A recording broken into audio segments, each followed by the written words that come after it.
IELTS podcast. Learn from tutors and ex-examiners who are masters of IELTS preparation.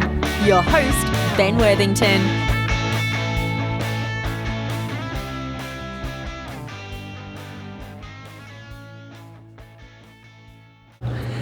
Hello there, IELTS podcast listeners.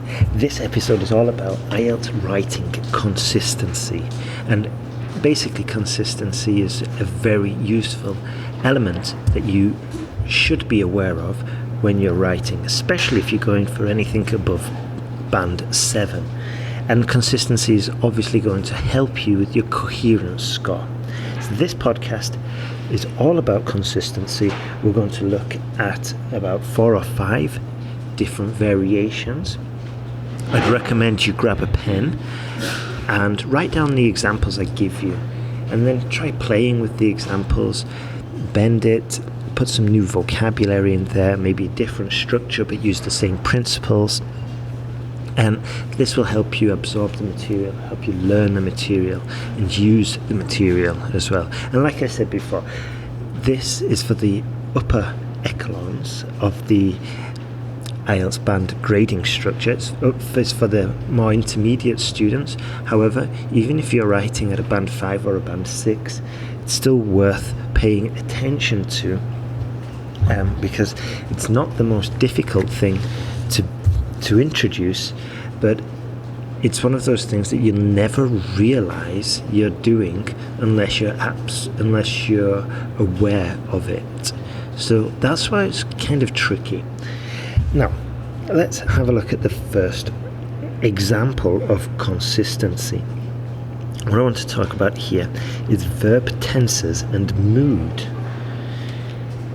This one might be a little bit tricky at first, but it's much clearer with the examples. So, first of all, what I mean by consistency with your tenses and your mood is that sometimes inexperienced writers or unaware writers might create unnecessary shifts in the tense, and this can be confusing and also probably increase reader strain, which in this example would be the examiner, and we don't want to cause any strain at all for this examiner. Okay, we want to get on well with it. So let's go. Now here's an unclear example. Numerous scientists have based their argument on evidence yet to be discovered. Okay, so it doesn't make any sense. There's no consistency there. Numerous scientists have based their argument on evidence yet to be discovered. Write that down. Can you see?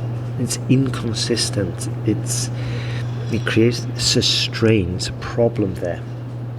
So the clearer version would be: numerous scientists have based their argument on historical evidence. Full stop. It just all corresponds. It's parallel. It's basically consistent. That's what it is. Not parallel. Sorry, it's consistent. And we can also say numerous scientists have based their argument on historical evidence discovered in the last decade. So I'll just quickly mention again the first one. Numerous scientists have based their argument on evidence yet to be discovered. So it's inconsistent, because how can a scientist base their argument? How can it build their argument around something that doesn't even exist, as in it has yet to be discovered? So that's why it's inconsistent. Whereas the other one, numerous scientists have based their argument on historical evidence. And just by saying historical evidence, we're clearly indicating that the evidence came from the past. We could even just say on evidence, because it's still, it's just not as clear. If they say it's based on evidence, that's fine. For historical evidence, it's more specific, and it's pretty certain that it's from the past. So that's how we would improve that sentence and make it more consistent. Now I'm going to give you an example of mood swing. So if it's an inconsistent mood swing, then what it will be is that basically we're changing the tone mid-sentence. Best way to explain this is with an example. Consequently, it is recommended a child stay away from large animals, fire, and should also avoid heavy transport infrastructure. Hopefully you wrote that down. I'll say it again. Consequently, it is recommended a child stay away from large animals, fire, and should also avoid heavy transport infrastructure. What's wrong with that sentence? Pause the podcast, have a think. And I can tell you now, the problem here is in the last part of the sentence. It says, and should also do this. So at first you're saying it's recommended a child do this and this and this, and they should also do this. Now, I mean, recommended and should are kind of similar, but it's just unnecessary to say should in there. It's inconsistent. So the correct way would be, consequently, it is recommended a child stay away from large animals, fire, and heavy transport infrastructure. That's consistent all the way through. It's recommended that they do all of this, and now there's no ambiguity whether a child should stay away from heavy transport infrastructure, because it's all included in the same thought. It's not, they should also do this. Now, what is the child supposed to be doing? What is the recommendation? Is it this or something that you think they should be doing? But if we just keep it all together and delete the should, then the whole sentence becomes more consistent, and that's the goal. So that would be an example of mood swings, or a shift in the mood. The next one I wanted to talk about was the shift between active and passive voice, the shift in subject. This one's quite easy to understand, I think. So here's one version. The IMF believes Haiti is corrupt. Numerous politicians were prosecuted. What's the story here? What's the problem? I'll give you another clue. It's between active and passive voice. Shift in subject. The IMF believes Haiti is corrupt. Numerous politicians were prosecuted. Well, the problem is we've shifted between the active and the passive voice mid-sentence, and now I don't really know who actually prosecuted these politicians. This is a strain and it's inconsistent. How could we correct that sentence? Pause, have a think, write it down, and really, I'd strongly recommend doing this. It's going to be beneficial for you. And if you're actively doing this, then you're more likely to remember it, more likely to use it. So let's see the correct version. The IMF believes Haiti is corrupt. In fact, it prosecuted numerous politicians. Now I know exactly what's going on. There's no strain there. There's no need for that passive voice. I made it all active, and I know that I know what the IMF believes, and who prosecuted the numerous politicians, and that's important. Now, the next way we can improve our consistency is by introducing parallelism. Okay, and this basically means putting the sentences in a coordinated form, or the elements of the sentence in a coordinated form. And this is quite easy to introduce into your writing, and it does have a quick and positive effect, especially regarding the style.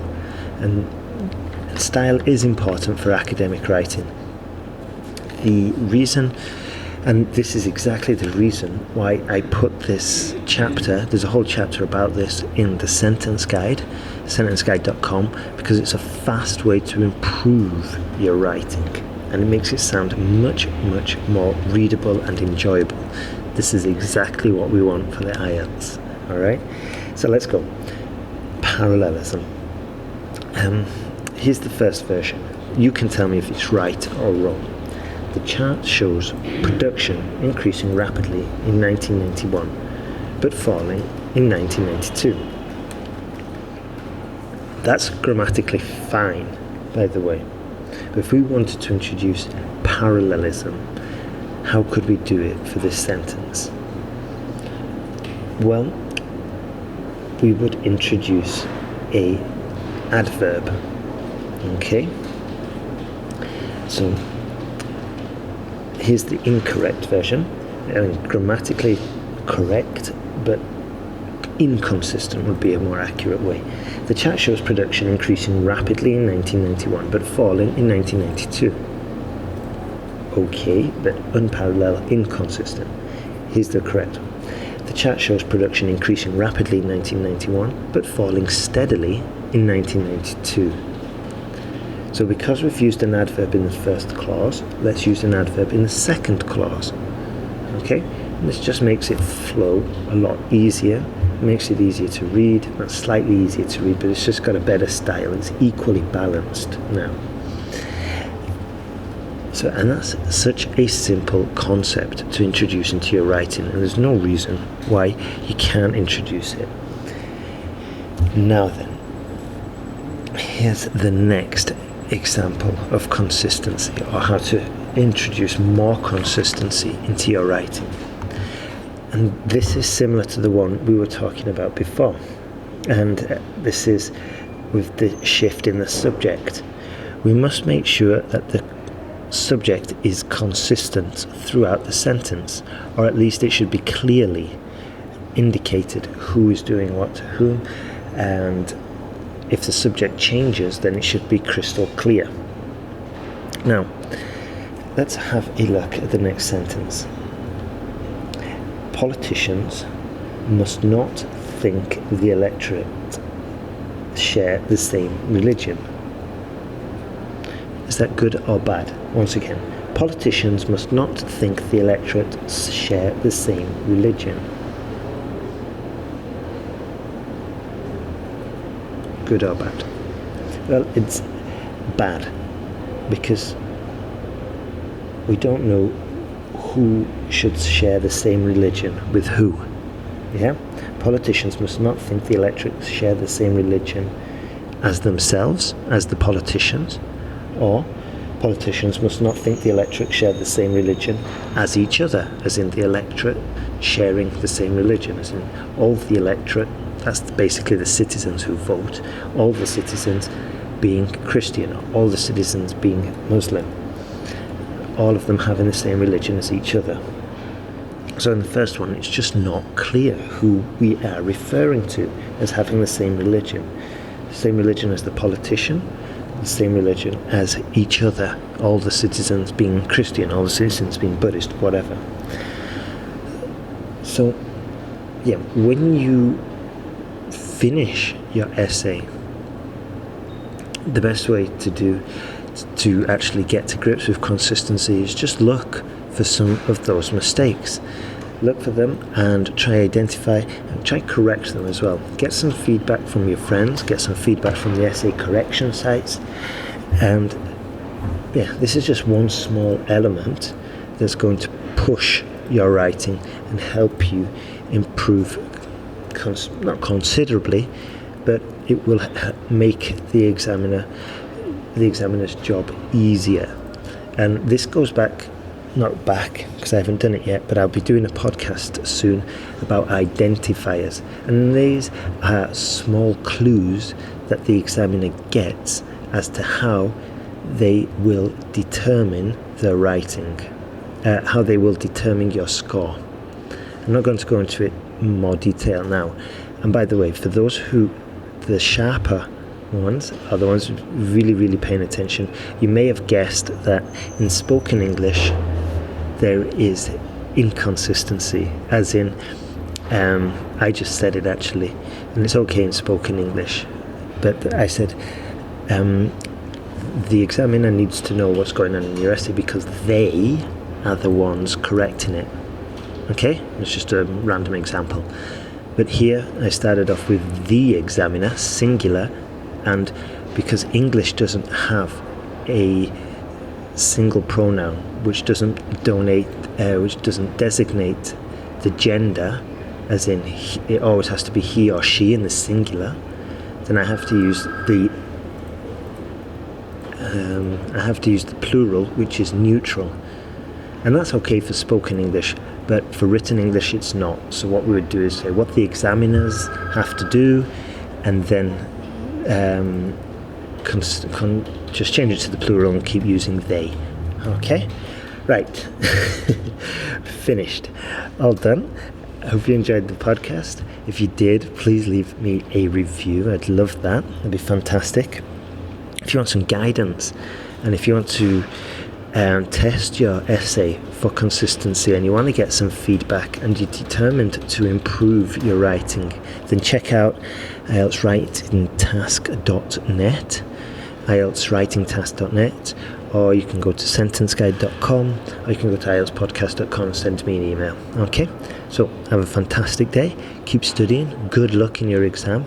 And remember, you will get there. Just take a consistent, determined approach, and trust me, you will improve. Okay, have a fantastic day. All the best.